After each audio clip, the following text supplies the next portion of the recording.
Welcome to సాక్ష్యం TV ముందుగా headlines చూద్దాం. రాజ్యం యువ వికాసం పథకం ప్రారంభించిన సీఎం రేవంత్ రెడ్డి. నిరుద్యోగ యువతకు స్వయం ఉపాధికి 4 లక్షల వరకు ఆర్థిక సాయం. యువ వికాసానికి నేటి నుంచి ఏప్రిల్ 4 వరకు దరఖాస్తుల స్వీకరణ.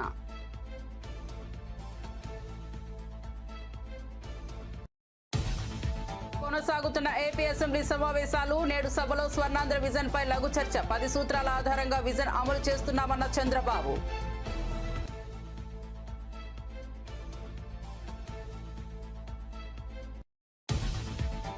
కేటీఆర్ తో తీర్మానం మల్లన్న భేటీ. అసెంబ్లీ వేదికగా తెలంగాణ రాజకీయాల్లో కీలక పరిణామం. కేటీఆర్ హరీష్ రావుతో తీర్మానం మల్లన్న సమావేశం. బీసీ నేతలతో కలిసి కేటీఆర్ కు మల్లన్న మెమోరాండం.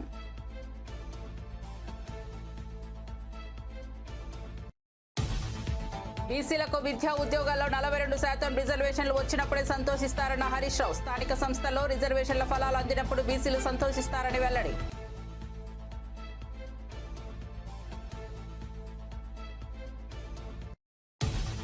వైసీపీ హయాంలో ఉపాధి హామీ పనుల్లో 250 కోట్ల అవినీతి జరిగిందన్న పవన్ కళ్యాణ్. ఉపాధి హామీ నిధుల దుర్వినియోగంపై అసెంబ్లీలో ప్రశ్నోత్తరాలు. ఆ సమయంలో మాట్లాడిన డిప్యూటీ సీఎం మొత్తం 250 కోట్ల అవినీతి జరిగినట్లు వెల్లడి. ఫీజు రీయింబర్స్మెంట్ బకాయిలు ఖచ్చితంగా చెల్లిస్తామన్న మంత్రి నారా లోకేష్. విద్యారంగంపై చర్చ కావాలని అడిగి వైసీపీనే పాల్గొనలేదన్న మంత్రి. వాస్తవాలు వినే పరిస్థితిలో వైసీపీ లేదని ధ్వజం.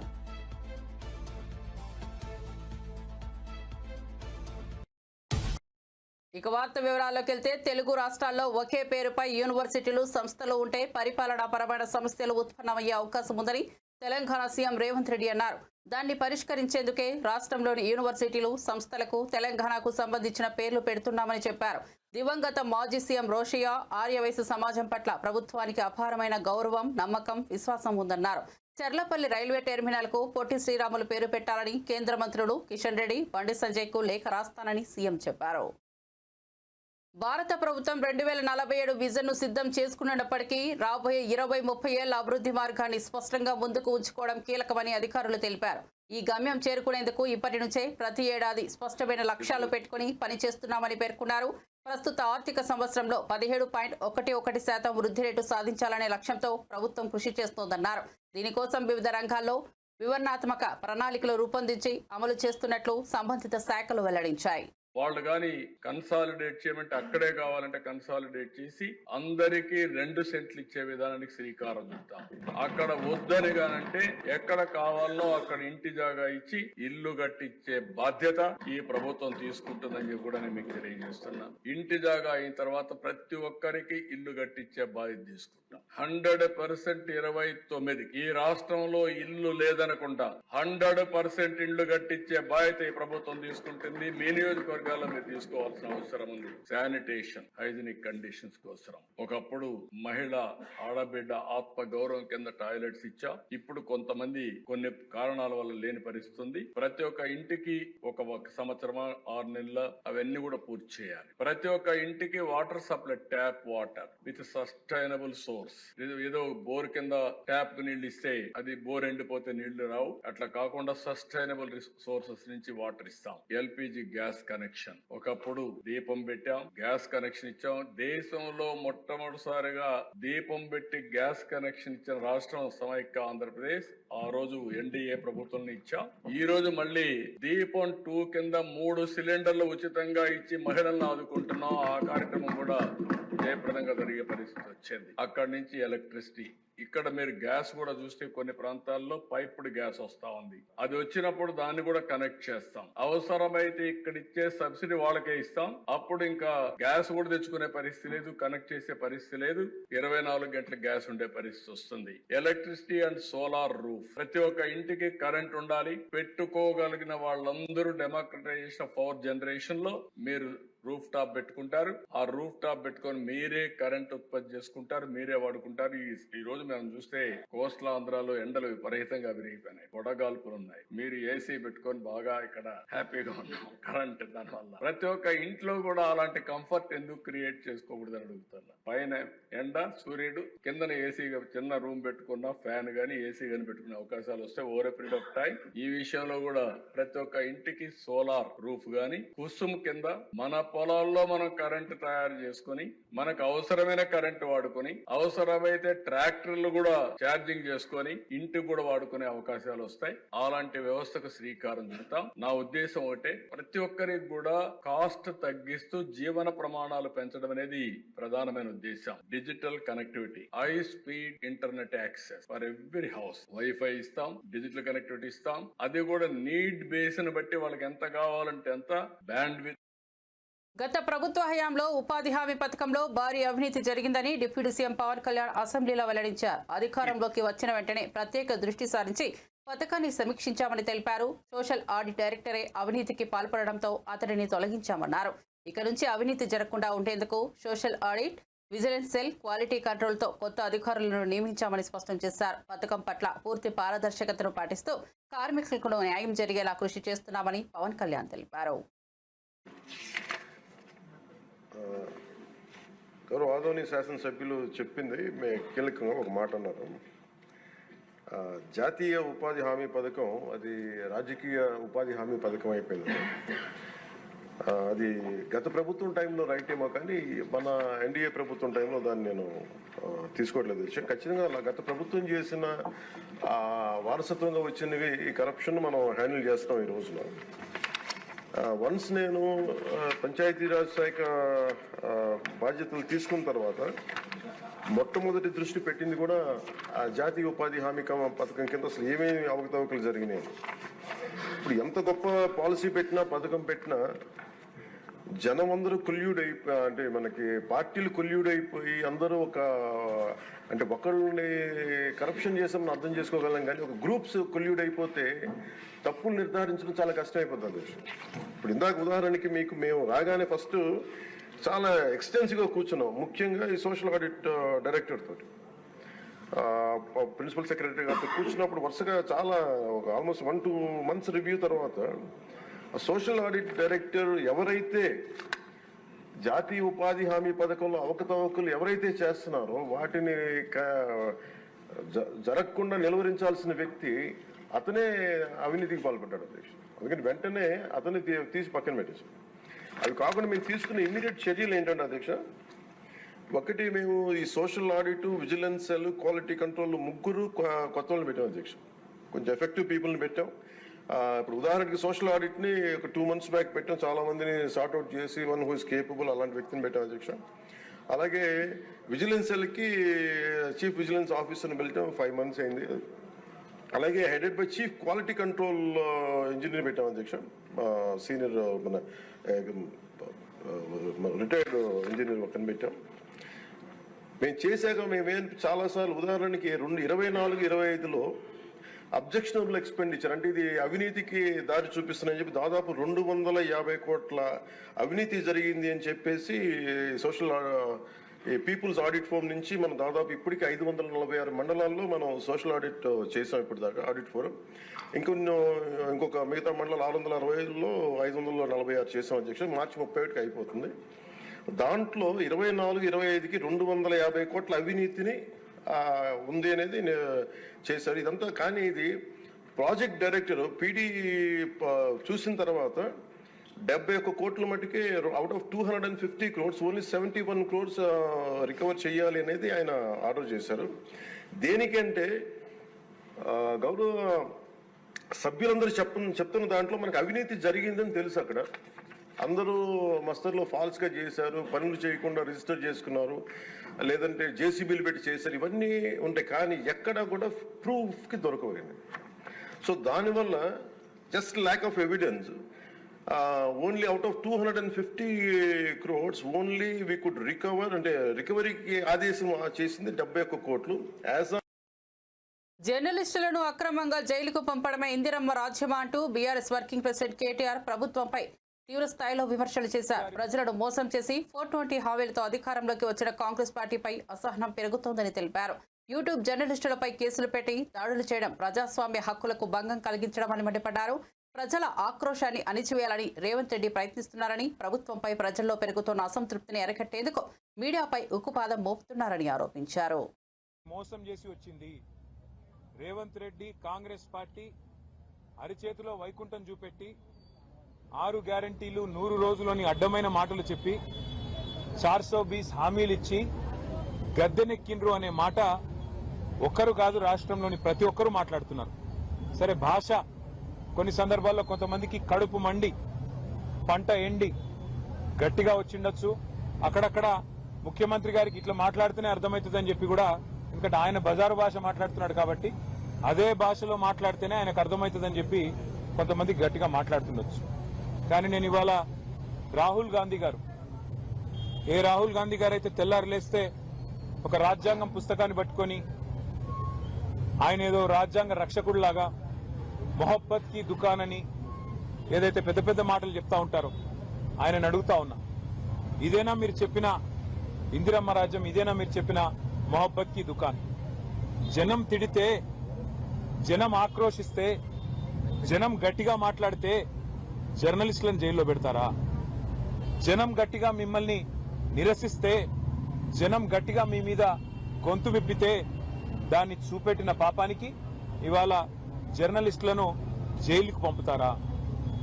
ఒకరు ఇద్దరు కాదు, ఇప్పటికీ రేవంత్ రెడ్డి గారి ప్రభుత్వం వచ్చిన తర్వాత ఈ రాష్ట్రంలో ఒకరిద్దరు కాదు, సిద్దిరెడ్డి శ్రీనివాస్ రెడ్డి, గౌతమ్ పోతగోని, ఆకుల శ్రీనివాస్ రెడ్డి, శంకర్ గౌడ్, యారా రంజిత్ రెడ్డి, రాజ్ కుమార్ నాయక్, సరితా యాదవ్, విజయారెడ్డి, రేవతి, తన్వి యాదవ్, శివారెడ్డి. అయితే వీళ్ళ మీద దాడులన్నా జరిగినాయి, లేదా వీళ్ళందరినీ కూడా జైలుకి పంపించారు.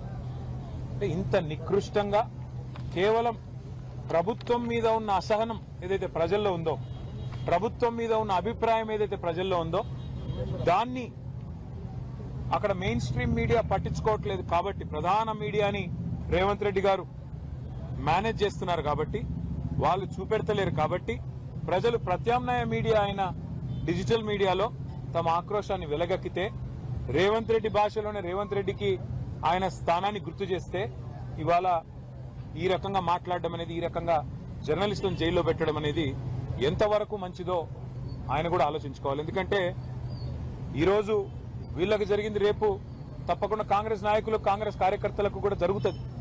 ఎందుకంటే ఇవాళ మీరు కొత్త కొత్త తరహా విధానాలు పరిచయం చేస్తా ఉన్నారు.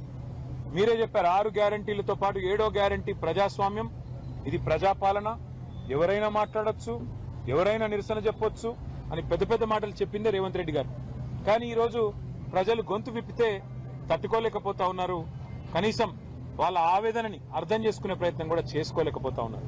నేను ఇంకొక మాట, శాసన మండలిలో వైఎస్ఆర్సీపీ హయాంలో జరిగిన అక్రమాలపై చర్చ సందర్భంగా వైఎస్ఆర్సీపీ ఎమ్మెల్సీలు వాకౌట్ చేయడాన్ని మంత్రి నారా లోకేష్ తీవ్రంగా తప్పుపట్టారు. అక్రమాలు బయటపడతాయనే భయంతోనే వారు చర్చకు దూరమయ్యారని విమర్శించారు. గత 5 ఏళ్లలో వైఎస్ఆర్సీపీ నేతలు చేయని దందా లేదని, ప్రభుత్వ నిధులను దుర్వినియోగం చేసిన పద్ధతులు ఒక్కొక్కటిగా బయటకు వస్తున్నాయని పేర్కొన్నారు. ప్రజాధనం దోచుకున్న వారి విషయంలో కఠిన చర్యలు తప్పవని హెచ్చరించారు. సభలో చర్చించేందుకు సిద్ధంగా ఉంటే వైఎస్ఆర్సీపీ మాత్రం అసలు సమాధానం చెప్పలేక తప్పించుకుంటోందని ఆరోపించారు. అవినీతికి పాల్పడ్డ వారిని వదిలేది లేదని, ప్రభుత్వం 1,00,000 కారణాలు చెప్పినా అవినీతి వ్యవహారాల్లో ముద్దహెలుగా నిలిచిన వారిపై విచారణ జరిపిస్తామని స్పష్టం చేశారు. చెప్పినట్లు 2016లో ఆనాటి ప్రభుత్వం ప్రైవేట్ యూనివర్సిటీస్ ఎస్టాబ్లిష్మెంట్ కోసం ప్రత్యేక చట్టం తీసుకొస్తాం జరిగింది అధ్యక్ష. దాంట్లో భాగంగా మీరు చూస్తే విట్ ఎస్ఆర్ఎం, సెంచూరియన్ యూనివర్సిటీ, క్రియా యూనివర్సిటీ కూడా ఆంధ్ర రాష్ట్రానికి వస్తాం జరిగింది అధ్యక్ష. విట్ ఎస్ఆర్ఎం ఇక్కడ అమరావతిలో వస్తే, సెంచూరియన్ యూనివర్సిటీ ఏకంగా ఉత్తరాంధ్ర విజయనగరంలో వచ్చింది, క్రియా యూనివర్సిటీ నెల్లూరు జిల్లాలో వస్తాం జరిగింది. అంటే అభివృద్ధి వికేంద్రీకరణకి ఆనాడు కూడా మేము కట్టుబడి ఉన్నాం, చేసి చూపించడానికి ఇది ఒక ఉదాహరణ అధ్యక్ష. దాని తర్వాత గత ప్రభుత్వం దాదాపు 5 సార్లు ఈ చట్టాన్ని సవరణ చేస్తాం జరిగింది. దాంట్లో భాగంగా బ్రౌన్ ఫీల్డ్ యూనివర్సిటీస్ కి ఎక్కువ ప్రాధాన్యత ఇచ్చే దిశగా గత ప్రభుత్వం చేసింది అధ్యక్ష. దాంట్లో మీరు చూస్తే బ్రౌన్ ఫీల్డ్ యూనివర్సిటీస్ లో కూడా ఒక 4 యూనివర్సిటీస్ బ్రౌన్ ఫీల్డ్ యూనివర్సిటీస్ అంటే Mohan Babu university, Hanumachari university, Godavari global university, Aditya university, ఈ 4 యూనివర్సిటీస్ కూడా బ్రౌన్ ఫీల్డ్ యూనివర్సిటీ కింద వస్తాం జరిగింది అధ్యక్ష. కానీ అధ్యక్ష మీరు చూస్తే ఈ యాక్ట్ లో చేసిన సవరణల వల్ల ఇంకా ఆంధ్ర రాష్ట్రంలో గ్రీన్ ఫీల్డ్ ప్రైవేట్ యూనివర్సిటీస్ రాకుండా ఉంది అధ్యక్ష. అంటే ఇది ఎందుకు చెప్తున్నానంటే ఈ యాక్ట్ యూజీసీ రెగ్యులేషన్స్ కి విరుద్ధంగా ఉంది. నేను కొంచెం వివరాలు చెప్తాను. ప్రధానమైనది ఏంటంటే ఈ యాక్ట్ లో ఏం చెప్పారంటే compulsory joint certification of degrees అనేది మ్యాండేటరీగా పెట్టారు. సో దాంతో ఏమవుతుందంటే అధ్యక్ష, minimum 30% of the course foreign universities తో టైప్ అయిన యూనివర్సిటీలో 30% అక్కడికి వెళ్ళి చదవాలని ఉంది అధ్యక్ష. కానీ యూజీసీ ఏం చెప్తుందంటే ఒకవేళ ఒప్పందం చేయాలంటే కంపల్సరీగా నాక్ అక్రెడిటేషన్ ఉండాలి ఆ ఇన్స్టిట్యూషన్స్ కి. మినిమం 2 గ్రాడ్యుయేటింగ్ బ్యాచెస్ అన్నా లేదా 6 సంవత్సరాలు ఆఫ్ ఎగ్జిస్టెన్స్ ఉండాలి. అదే విధంగా కనీసం 1000+ పబ్లికేషన్స్ చేసి ఉండాలి. QS వరల్డ్ ర్యాంకింగ్స్ లో institutions must have at least 3 graduating batches అని, NIRF ర్యాంకింగ్స్ కి వచ్చేగల కనీసం 3 గ్రాడ్యుయేటింగ్ బ్యాచెస్ ఉండాలని యూజీసీ చెప్తుంది. అంటే మనం చేసిన చట్టాలు యూజీసీకి కాంట్రడిక్టరీగా ఉండటం వల్ల మనకి ప్రైవేట్ రంగంలో విశ్వవిద్యాలయాలు రాకుండా పోయినాయి అధ్యక్ష. మనం చూస్తే మన జరిగిన ఎడ్యుకేషన్ దానిపైన కూడా మనం డిస్కస్. తెలంగాణ ప్రభుత్వం శ్రీశైలం ప్రాజెక్టులో నీటి మట్టం 798 అడుగులకు చేరగానే విద్యుత్ ఉత్పత్తి ప్రారంభిస్తోందని, 800 అడుగులకు చేరుకున్న వెంటనే నీటి వినియోగం కొనసాగిస్తోందని మాజీ మంత్రి వైఎస్ఆర్సీపీ నేత కాకాని గోవర్ధన్ రెడ్డి ఆరోపించారు. రాష్ట్ర విభజన తర్వాత చంద్రబాబు ప్రభుత్వం దీనిపై ఎలాంటి అభ్యంతరం చెప్పలేదని, ఇప్పుడు అది పూర్తిగా తెలంగాణ హక్కుగా మారిపోయిందని అన్నారు. 880 అడుగుల కనిష్ట నీటి మట్టానికి చేరిన తరువాతే ఆంధ్రప్రదేశ్కు నీరు అందుతుందని, ఈ విషయంలో చంద్రబాబు ప్రభుత్వం పూర్తిగా విఫలమైందని విమర్శించారు. ఓటుకు నోటు కేసులో ఇరుక్కున్న చంద్రబాబు అప్పటి తెలంగాణ ప్రభుత్వానికి తలొగ్గి ఆంధ్రప్రదేశ్ నీటి హక్కులను కోల్పోయేలా చేశారని ఆయన మండిపడ్డారు. నెల్లూరు జిల్లా, రాయలసీమకు సంబంధించినటువంటి జిల్లాలకు సంబంధించి త్రాగునీరు అందించాలనేటువంటి లక్ష్యంతో స్వర్గీయ వైఎస్ రాజశేఖర రెడ్డి గారు, ఆ తర్వాత జగన్మోహన్ రెడ్డి గారు చాలా వరకు కృషి చేశారు. అటువంటి పరిస్థితుల్లో వాళ్ళు చేసినటువంటి దాన్ని రైతులందరూ అభినందించేటువంటి పరిస్థితి. వాళ్ళు తీసుకున్నటువంటి నిర్ణయాలు, రైతులకు అండగా నిలిచినటువంటి విధానం ఈరోజు అభినందించకపోయినా పర్వాలేదు, కానీ సీమ ప్రయోజనాలని, రైతుల ప్రయోజనాలని, ప్రజల ప్రయోజనాలని దెబ్బకొట్టే విధంగా ఈరోజు చంద్రబాబు నాయుడు గారు తీసుకున్నటువంటి నిర్ణయాలు రైతుల భవిష్యత్తుని, ప్రజల భవిష్యత్తుని ప్రశ్నార్థకం చేస్తున్నాయి, ప్రత్యేకించి సాగునీరు, తాగునీరు విషయంలోనని ఈ సందర్భంగా నేను తెలియజేస్తున్నాను. ఎందుకంటే ఈరోజు రైతుల కష్టాలు రెట్టిపోతున్నాయి. వాళ్ళు సాగునీరుకి అనేక రకాలైనటువంటి ఇబ్బందులు పడాల్సినటువంటి దౌర్భాగ్యమైనటువంటి పరిస్థితులు దాపరిస్తున్నాయి. ప్రజలైతే త్రాగునీటికి గొంతు తడుపుకోవడానికే అవస్థలు పడేటువంటి రోజులు రాబోతున్నాయనేటువంటి ఆందోళన కలుగుతుంది. దీనికి రాయలసీమకు సంబంధించి ఎత్తిపోతల పథకం ఏదైతే ఉందో దాని మీద బాబు దుర్మార్గంగా ప్రవర్తించడం, దానిని నిర్వీర్యించాలనేటువంటి ఆలోచన చేయడం చూస్తుంటే ఆయనకి రైతుల మీద ఉన్నటువంటి చిత్తశుద్ధి ఏమిటి, రైతుల పట్ల కక్ష సాధింపుకి ఇది నిదర్శనంగా నిలిచేటువంటి పరిస్థితులు కనపడుతున్నాయి. చంద్రబాబు నాయుడు ఎప్పుడు అధికారంలోకి వచ్చినా స్వార్థ ప్రయోజనాల కోసం రాష్ట్ర ప్రయోజనాలు, ప్రజల ప్రయోజనాలు తాకట్టు పెట్టడం అనేటువంటిది ఆయనకు ఆనవాయితీ. దానిలో ఈ విధంగా ఈరోజు ఆయన తీసుకున్నటువంటి నిర్ణయాలు, ఆయన వ్యవహార తీరు రైతులు, ప్రజలు తీవ్రంగా కోలుకోలేనటువంటి, దెబ్బతినేటువంటి పరిస్థితులు ఏర్పడ్డాయి. ఈరోజు ఒకసారి చూస్తే సీమ రైతులకు సంబంధించి, రాయలసీమ, నెల్లూరు జిల్లాలకు సంబంధించి రైతాంగానికి సాగునీరు ఇవ్వాలి, ప్రజలకు తాగునివ్వాలనేటువంటి ఆలోచనతో రాయలసీమ ఎత్తిపోతల పథకానికి జగన్మోహన్ రెడ్డి గారు శ్రీకారం చుట్టడం జరిగింది. ఈ ప్రాజెక్ట్ని శాశ్వతంగా ఈరోజు రాయలసీమ ఎత్తిపోతల ప్రాజెక్ట్ ఏదైతే ఉందో దానిని శాశ్వతంగా సమాధి కట్టేటువంటి విధంగా ఈరోజు చంద్రబాబు నాయుడు గారి నిర్ణయాలు, పోకడలు కనిపిస్తున్నాయి. సీమ రైతులు ఈరోజు పాపం వాళ్ళు కన్నీళ్లు తెప్పించేలా వాళ్ళందరికీ, రైతులకి, ప్రజలకు సంబంధించినటువంటి దాంట్లో గుక్కిడి నీళ్లు అందించడానికి కూడా వీలు లేకుండా ఈరోజు దారుణమైనటువంటి కుట్రలు పన్నుతున్నారు. బీసీలకు విద్యా ఉద్యోగాల్లో 42% రిజర్వేషన్లు రావాల్సిన అవసరం ఉందని బీఆర్ఎస్ నేత మాజీ మంత్రి హరీష్ రావు తెలిపారు. స్థానిక సంస్థల్లో రిజర్వేషన్ల ద్వారా బీసీలకు కలిగే ప్రయోజనాలు పూర్తి స్థాయిలో అందాలని అభిప్రాయపడ్డారు. బీసీ రిజర్వేషన్ల బిల్లుకు తెలంగాణ శాసనసభ ఏకగ్రీవంగా మద్దతు ఇవ్వాల్సిన అవసరం ఉందని, పార్లమెంట్లో దీనికోసం బీఆర్ఎస్ పోరాటం చేస్తోందని స్పష్టం చేశారు. బీసీ సంక్షేమ శాఖ మంత్రివర్యులు, నా మిత్రుడు, మా జిల్లా శాసనసభ్యులు పొన్నం ప్రభాకర్ గారు ప్రవేశపెట్టినటువంటి ఈ బిల్లుకు బీఆర్ఎస్ పార్టీ సంపూర్ణమైన మద్దతును తెలియజేస్తుంది. ఈ బిల్లును మేము మనస్ఫూర్తిగా స్వాగతిస్తూ ఉన్నాము. అయితే ఈ బిల్లు ఎప్పుడు నిజంగా బీసీ వర్గాలు సంతోషపడతాయంటే, బీసీ వర్గాలకు విద్యా ఉద్యోగాల్లో 42% రిజర్వేషన్ వచ్చినాడు, బీసీ వర్గాలకు స్థానిక సంస్థల్లో, పట్టణ మరియు గ్రామీణ ప్రాంతంలో 42% రిజర్వేషన్ ఫలాలు వారికి పూర్తిగా అందినప్పుడు ఆ వర్గాలు చాలా సంతోషపడతాయి. అవి అందాలని కోరుకుంటున్నాం. అవి అందే ప్రక్రియలో రాష్ట్ర శాసనసభ ఏకగ్రీవ తీర్మానం చేయడంతో పాటు రేపు కేంద్రంలో పార్లమెంట్ లో పోరాటానికి కూడా బీఆర్ఎస్ పార్టీ కలిసి వస్తుంది. మాకున్న 4 రాజ్యసభ సభ్యులు కూడా ఏకగ్రీవంగా ఈ బిల్లుకు మద్దతు ఇస్తూ మేము ఓటేస్తాం. అయితే ఈ బిల్లు పాస్ కావాలంటే ఏం కావాలి అధ్యక్ష?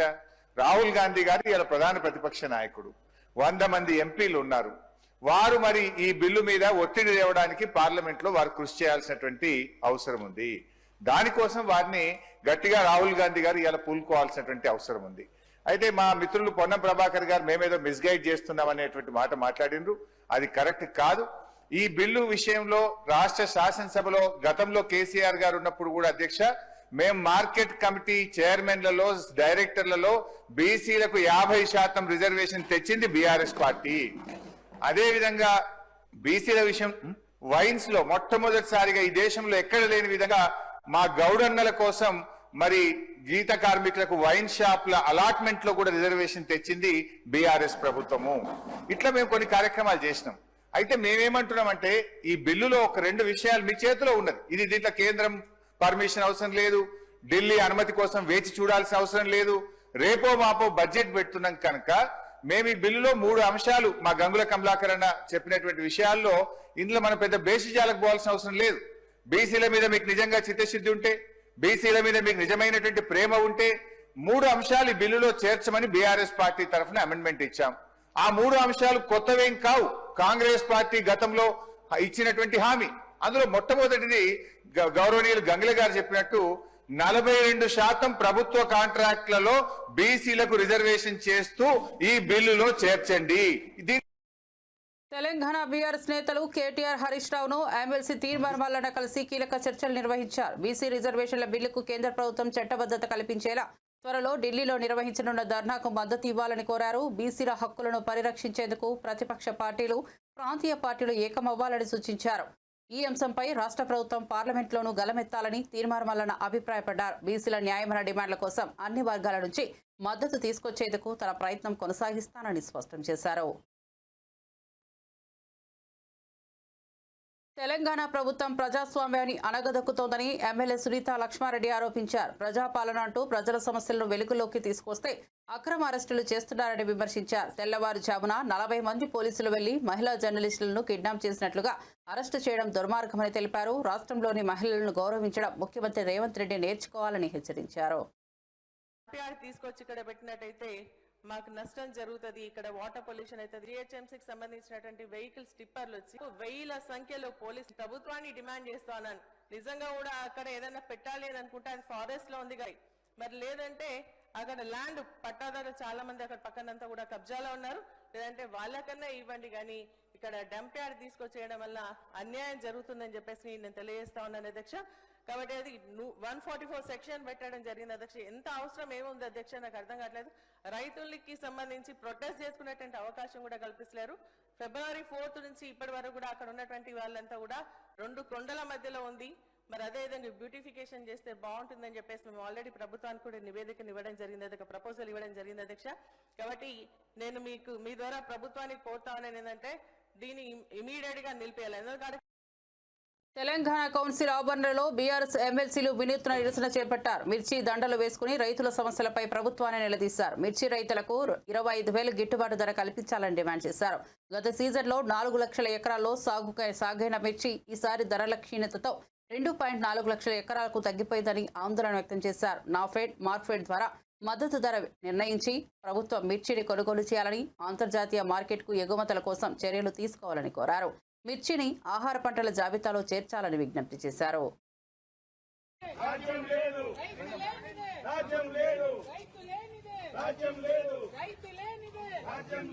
మిర్చి రైతులను వెంటనే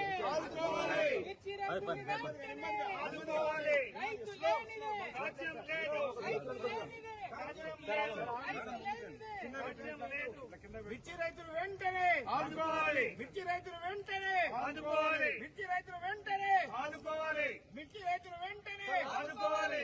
రైతు లేనిదే రాజ్యం లేదు. రైతు లేనిదే రాజ్యం లేదు. రైతు లేనిదే రాజ్యం లేదు. మిర్చి రైతుకు వెంటనే మద్దతు ధర ప్రకటించాలి.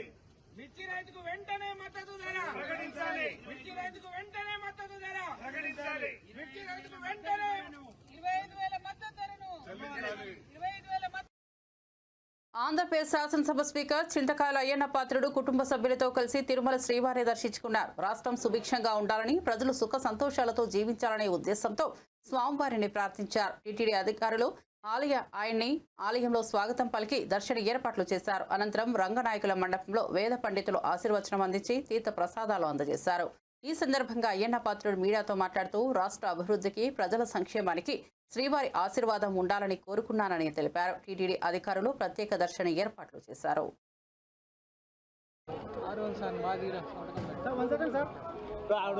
ఆశీర్వాదం అందరికీ ఉండాలని చెప్పి నేను వారిని మనస్ఫూర్తిగా కోరుకోవడం జరిగింది. అలాగే ఈవేళ ఈ ప్రాంగణంలో, పవిత్రమైన ప్రాంగణంలో నుంచి మాట్లాడుతున్నాను. నేను మీ ద్వారా యాజ్ ఎ స్పీకర్గా, ఆంధ్ర రాష్ట్ర స్పీకర్గా ప్రజలకు కూడా మెసేజ్ ఇస్తున్నాను. ఈవేళ ఆ మెసేజ్ ఏంటంటే, ఇలా ఆంధ్ర రాష్ట్రం ఏ విధంగా నష్టపోయిందో మీకు తెలుసు. విభజన టైంలో కానివ్వండి, లేకపోతే గత 5 సంవత్సరాలు కానీ పెద్ద నష్టం జరిగింది. మళ్ళీ భగవంతుని దయ వల్ల ఈ రాష్ట్రాన్ని బాగు చేసుకునే అవకాశం మనకు వచ్చింది. అంటే ప్రజలందరినీ కోరేదంటే పార్టీలతో సంబంధం కాదు, అన్ని పార్టీలు కలిపి ఇది మన రాష్ట్రం. ఇది అందరిది కలిసి ఒకటే రాష్ట్రం. పార్టీలు వేరవచ్చు, కానీ రాష్ట్రాన్ని కాపాడవలసిన బాధ్యత మన మీద ఉంది. కాబట్టి అన్ని పార్టీ వాళ్ళు కూడా ఈ 5 రాష్ట్రాలు పార్టీని దృష్టిలో పెట్టుకోకుండా ఆంధ్ర రాష్ట్రాన్ని బాగు చేసుకోవడం కోసం, ఆంధ్ర ప్రజల తాలూకు భవిష్యత్తును బాగు చేసుకోవడం కోసం మనం అందరం ప్రయత్నం చేయవలసిన అవసరం ఉంది. అంటే అందరం కలిసి పార్టీలకు అతీతంగా ఆంధ్ర రాష్ట్రమే అభివృద్ధి మన ధ్యేయంగా ఆ వెంకటేశ్వర స్వామి ఆశీస్సుతో మన రాష్ట్రాన్ని బాగు చేసుకుందాం. దానికి మీరు అందరూ అన్ని పార్టీల వాళ్ళ నాయకులకు సహకరించవలసిన అవసరం ఉందని చెప్పి మనం చేస్తూ, అలాగే మీ ప్రెస్ వారు కూడా అన్ని పాజిటివ్గా ఆలోచించి మాకు సలహాలు ఇచ్చి ముందుకు నడిపించి ఈ రాష్ట్రాన్ని బాగు చేసే చక్కటి అవకాశం నాకు కల్పించమని చెప్పి మీ ప్రెస్ వాళ్ళందరూ కూడా కోరుకుంటున్నాను. బాగుందండి. శ్రీవారి కళ్యాణం ఎక్కడైనా బాగా జరుగుతుంది. మన మనసులో శుభ్రంగా ఉండి, ఆనందంగా ఉండి, దేవుడి కళ్యాణం చెయ్యాలని అందరూ ఆశిస్తే ఎక్కడైనా బాగా జరుగుతుంది. దాంట్లో దేవుడి పార్టీలు ఏంటి, మనకి పార్టీలు ఉన్నాయి. కానీ ఇంకో మెసేజ్ వదలుచుకున్నానండి. ఉగాది వస్తుంది మనకి, రేపు అమావాస్య మర్చిపోదు ఉగాది. తెలుగువారికి ఉగాది పండగ, తెలుగువారి పండగ పవిత్రమైన పండగ. కానీ గత 5 సంవత్సరాలు ఉగాది పండుగ ఎక్కడ చెయ్యలేదు.